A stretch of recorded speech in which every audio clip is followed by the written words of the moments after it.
All right, guys, welcome back to the channel. If you remember, about a month ago, I think I dropped a video on this Rhinocrawler RMS12 motor. These were samples that Jess over at Negative G had got, and so we tested them out and decided they were pretty decent. So he went ahead and ordered a batch of the RMS12s and a batch of the RMS 20s. Now, the thing that makes these motors pretty good is that for a given stator size, they're really lightweight. As far as I know, they're the lightest motors for that respective stator size.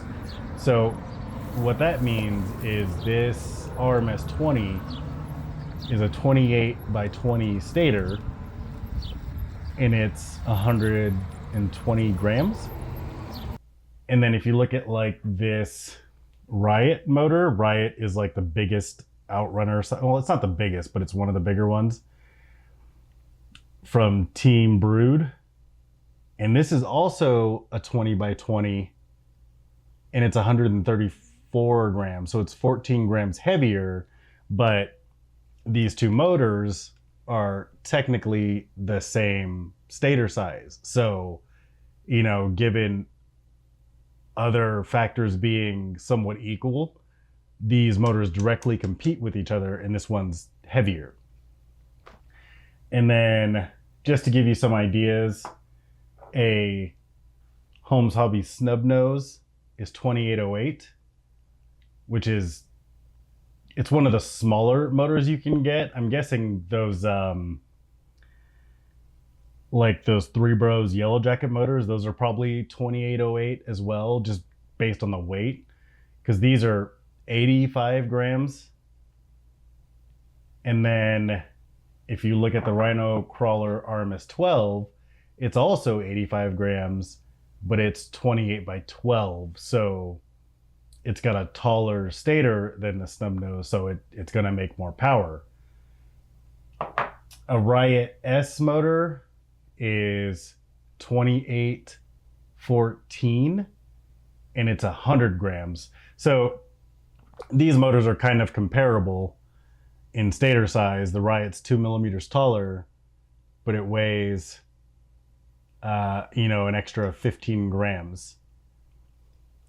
So yeah, for like talking power to weight ratio, I want to say the Rhinocrawler motors are the best out there.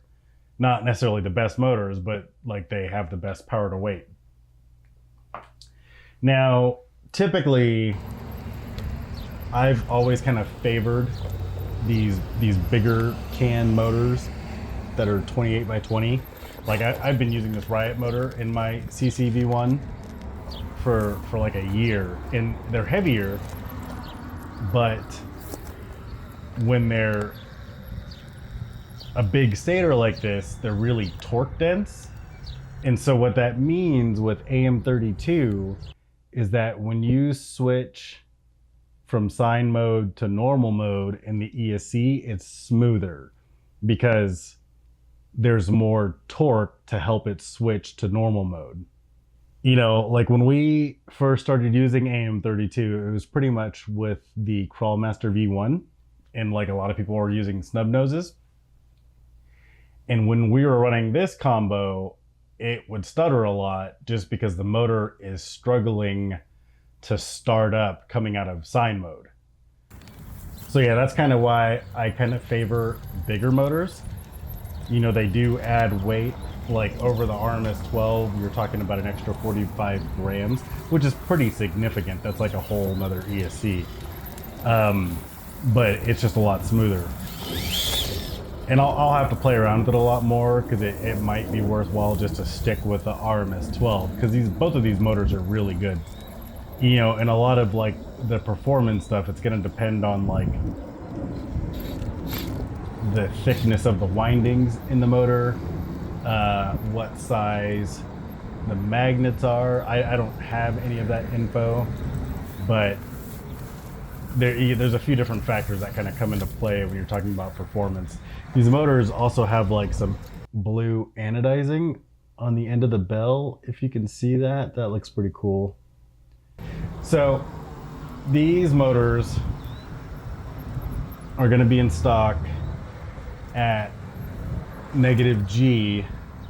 I believe today the RMS12 is going to be $60 and the RMS20 is going to be $65.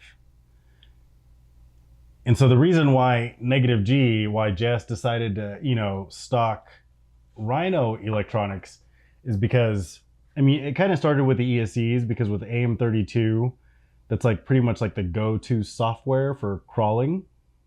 And there wasn't really a good affordable option for AM32 ESCs. So when Rhino came out with these, Jess decided to stock them because he's always kind of been focused on affordability without, you know, cutting on quality. And so that's kind of where like we're going with the motors, is like these are decent motors and they're reasonably priced.